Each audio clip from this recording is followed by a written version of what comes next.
네, 그다음. 네, 이제 9개 매체 질문 받았습니다. 이제 마지막 10번째 매체 질문을 좀 받을까 싶은데요. 네, YTN 강진원 기자님, 그 마지막으로는 기자님 질문 받고 통신사 질문을 마지막 혹시 필요하면 30분까지 하시죠. 30분까지요? 네. 대통령 이제 좀 다시 기력이 더 나신 것 같습니다. 아, 지금 잠시 삭개는 것 같아요. 네, 네, 강진원 기자님. 네. 네. 네, 대통령님 순방 기간 고생 많으셨습니다. 그 당청 관계 관련해서 앞선 다른 기자분께서 질문을 주셨는데 추가로 좀 더 질문을 드리고 싶습니다. 지방선거 이후에 국정 지지율이 하락세를 보이고 있다라는 일단 분석들이 좀 많이 나오고 있습니다. 이것과 관련해서 여당 지도부의 지방선거 전략 그리고 당청 관계와 연결지어서 보는 시선도 있는데 지방선거 이후 국정 지지율 하락세, 당청 관계 그리고 여당 지도부의 선거 전략에 대해서 어떻게 생각하시는지 여쭤보고 싶습니다. 사실 저는 이제 선거를 기점으로 전후를 나눠본다면 저는 변한 게 없어요. 국정은 변한 게 없습니다. 그냥 똑같이 진행되고 있죠. 끊임없이 열심히 노력하고 있고 뭐 작은아마 성과들이 있습니다. 변한 건 없어요. 선거일을 기점으로 무슨 정책이 바뀐 것도 아니고 결과가 바뀐 것도 없죠. 근데 선거일을 기점으로 지지율이 폭락을 하고 있죠. 엄중하게 받아들여야죠. 국민들의 평가입니다. 그런 거겠죠. 이재명 대통령 마음에 안 든다는 사람이 늘어난 거 아니겠어요? 그런 거겠죠. 당에 대해서도 마음에 안 드는 사람이 늘어났겠죠. 그건 냉정한 현실이죠. 받아들여야 되고 또 결론적으로는 그에 대해서 또 무한 책임을 져야 되겠죠. 더 많이 노력해야 되겠습니다. 그 원인을 제거하기 위해서도 애써야 되겠죠. 뭐 여러 가지 분석이 있겠지만 아마 제일 큰 거는 그럴 겁니다. 먹고 살기 힘들어 죽겠는데 뭘 가지고 싸우는 거야? 도대체 너네들의 그 다툼이라고 하는 게 우리의 삶과 뭔 상관이 있으며 우리가 맡긴 공적 업무와 무슨 상관이 있느냐 아닐까 하는 게 제 생각이에요. 각자에겐 중요한 일이겠지만 우리 국민들께서 보시기에는 화날 만하다 그런 생각이 듭니다. 최대한 빨리 이 상황을 정리할 수 있도록 노력해야 되겠죠. 그리고 이제 국민 여러분께도 실망하고 계신 국민 여러분께도 이 말씀을 좀 드리고 싶어요. 우리가 어떻게 하면 더 나은 상황에서 더 효율적으로 더 국민들을 위해서 국가를 위해서 주어진 원래의 책임을 잘할 수 있을까를 탐구하는 과정이다 라고 이해를 좀 해주시면 좋겠습니다. 최소한 저를 포함한 정부는 그래요. 이 일을 대면하는 입장에서 우리는 나름 최선을 다했지만 어쨌든 국민들께서 우리가 기대하는 만큼의 선택을 하해 주지 않으신 거죠. 그건 현실이지 않습니까? 그래서 어쨌든 생기는 문제들, 논쟁도 있고 또 해석을 둘러싼 다툼도 있고 대책을 둘러싼 논쟁과 다툼도 또 있는 거죠. 그러나 그조차도 더 나은 대한민국, 민생 문제, 민생 경제에 더 나은 진전, 더 나은 결과 이걸 만들기 위한 노력입니다. 뭐 제가 선거 얘기를 하면 일단 선거법 위반이라고 공정 의무 위반에 해당될 수 있다고 그래서 선거 얘기를 못하게 돼 있다고 그러네. 여기서 답을 해도 안 된다고 누군가 민주당의 선거를 위한 얘기를 하면 안 된다고 그래서 더 이상 말하기가 좀 어렵습니다. 그러나 분명한 거는 당은 더 많은 국민의 지지를 얻기 위해 노력해야 된다. 다른 요소를 찾기보다는 같은 요소를 찾기 위해서 노력해야 된다. 그래서 제가 이런 면에서 민주당 내의 경쟁과 갈등에 대해서도 한 말씀을 꼭 드리고 싶어요. 그 원수 싸우듯이 하지 마십시오. 거기에 그 같은 입장에 있는 같은 진영이라고 하는 울타리 안에 있는 사람들끼리 경쟁을 하는 게 아니라 전쟁을 했어야 되겠습니까? 모욕하고 헐뜯고 없는 사실 만들어가지고 공격하고 그러니까 또 억울하다고 또 이쪽이 또 뭐 그러고 왜 그렇게 합니까? 경쟁을 해야 됩니다. 경쟁을 합리적 경쟁을 있는 사실의 기초에서 논쟁하고 경쟁해야 됩니다. 없는 거 지어내지 마세요. 허수아비 전법이라고 없는 사실을 지어낸다면 거기다 막 공격하고 그래서 다른 옆에서 보는 사람이 저기 진짜 있나 봐. 이것도 하나의 테크닉이라고 생각하는지 모르지만 그 나쁜 짓이죠. 다시 서로 회복할 수 없어요. 나중에 그건 전쟁이죠. 또 모욕하지 마세요. 왜 그렇게 서로 모욕하고 폄하하고 꼭 숨어가지고 그런 사람도 있어요. 당당하게 내놓고 합리적인 논쟁을 통해서 옆에서 지켜보는 사람도 누가 이길까 재미있게 결과를 지켜봐야지. 보면 막 확 짜증나게 막 쳐다보기도 싫게 왜 그렇게 싸웁니까? 이것도 정치 문화의 일부죠. 정치 문화도 더 잘하기 경쟁, 합리적 경쟁, 논쟁을 해야죠. 진짜 죽일 듯이 싸우고 진짜 죽이면 어떡해요? 응? 적도 아니고.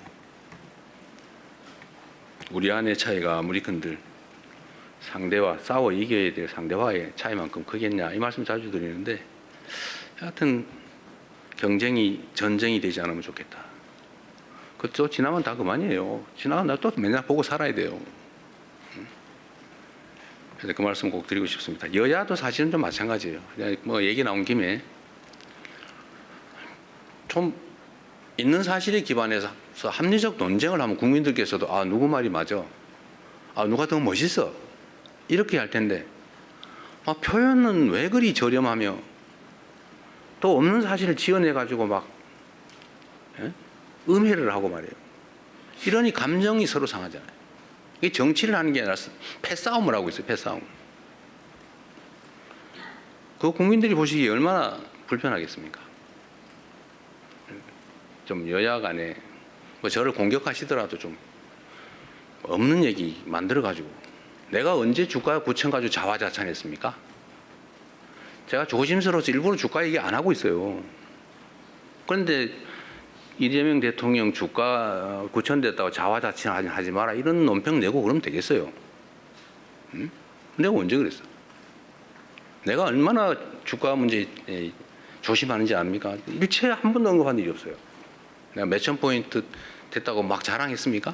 제가 그럴 때마다 걱정이 있어요.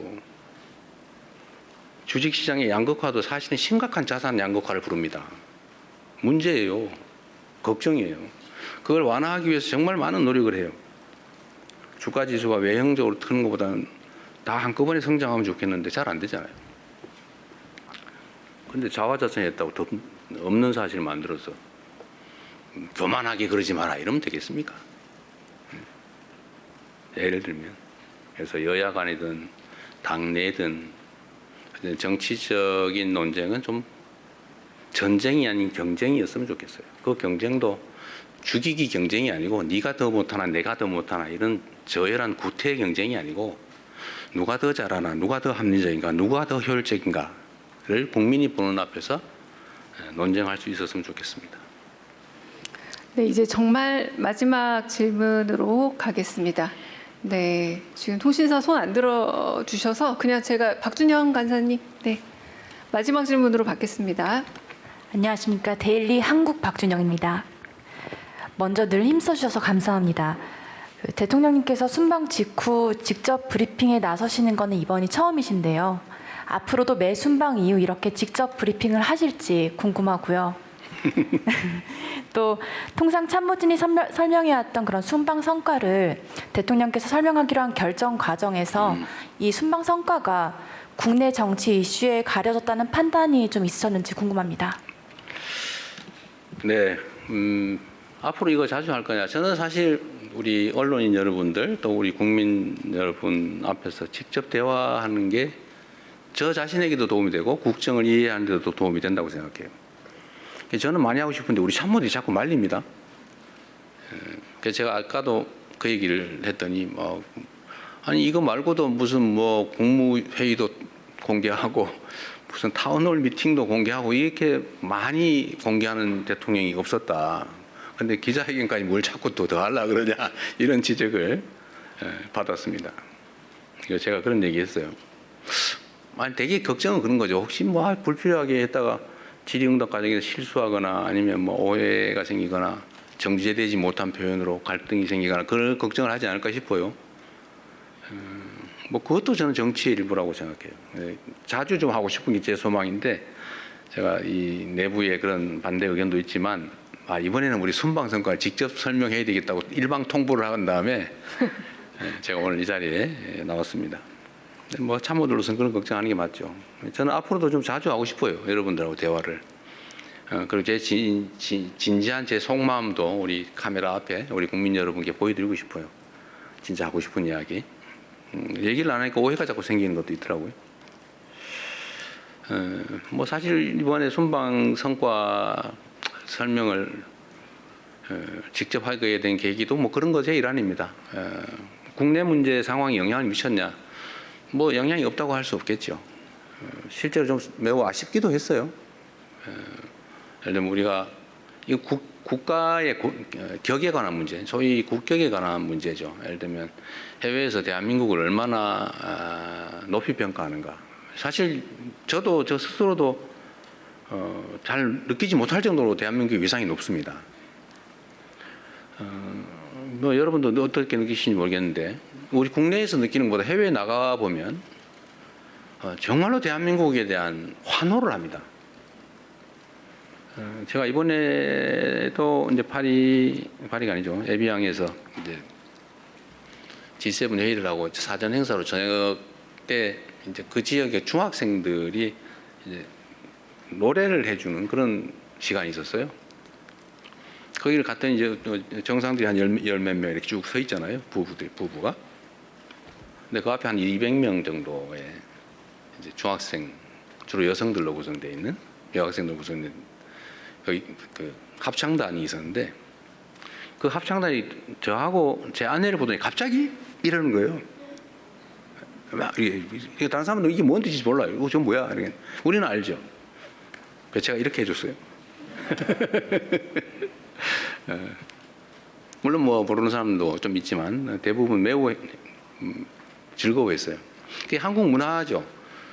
이 프랑스 에비앙 지역의 중학교 여러 개를 한 5개인가를 모았다는데 거기 그 학생들 사이에 대한민국 대통령과 부인을 딱 보니까 그 생각이 다 났던가 봐요.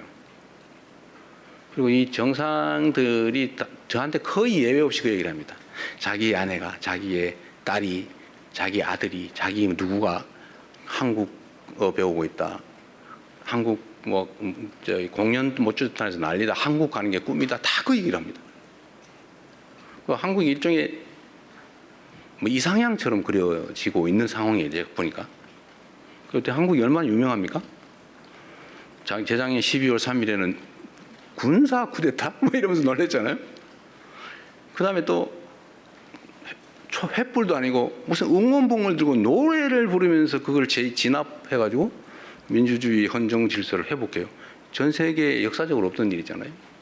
그걸 보면 계속 놀라는데 요새는 거기다 문화적으로 거기다 반도체 뭐 이런 걸로 그러다니 유럽 같은 데는 방위 산업이 완전히 유럽을 압도하고 있단 말이에요.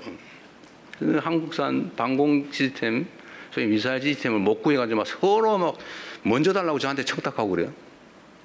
막 비행기 수송기를 띄워가지고 막 바로 실어가요. 생산되자마자. 대한민국은 정말로 뭐 산업, 경제 측면, 문화 측면, 정치적 측면에서 세계의 총화가 돼가고 있어요. 얼마나 대단한 국가입니까? 이런 것들도 사실 많이 보여드리고 싶죠. 그런데 그런 게 이제 예를 들면 이태리의 어떤 국빈 방문에 대한 뭐 예를 들면 의전 행사나 뭐 이런 게 사실 우리 국민들한테 보여줘야 되거든요. 자세히. 근데 잘 안 됐죠, 사실은. 딴 거 하느라고. 아쉽죠. 어딜 가나 마찬가지입니다. 그래서 그런 아쉬움도 있었어요. 제가 그 말씀도 한번 드리고 싶었습니다. 우리 대한민국이라는 나라가 또 그 속에 살아가는 대한국민이라고 하는 존재가 얼마나 위대한 존재들인지 우리 자부심 가져도 된다. 물론 뭐 내부적으로 보면 어려움들이 많죠. 각 부문별로 어려움들이 많지만 그러나 그 점도 다른 나라들도 크게 뭐 예외는 아니고 뭐 양극화가 좀 우리가 좀 심하다는 측면도 있지만 그러나 전체적으로 보면 여전히 과학기술의 발전 속도나 국가의 민주주의 정도나 뭐 과학 문화예술의 발전 정도나 경제적 성장 성취나 이런 모든 것들이 정말로 전 세계가 이렇게 쳐다볼 만큼 대단하다. 그 말씀을 여러분께 꼭 드리고 싶습니다. 어려운 상황이긴 하지만 이런 유리한 좋은 점들은 최대한 키우고 또 부족한 부분은 채워가면서 모두가 함께 잘 사는 대한민국을 만들어 보도록 최선을 다하겠습니다. 감사합니다.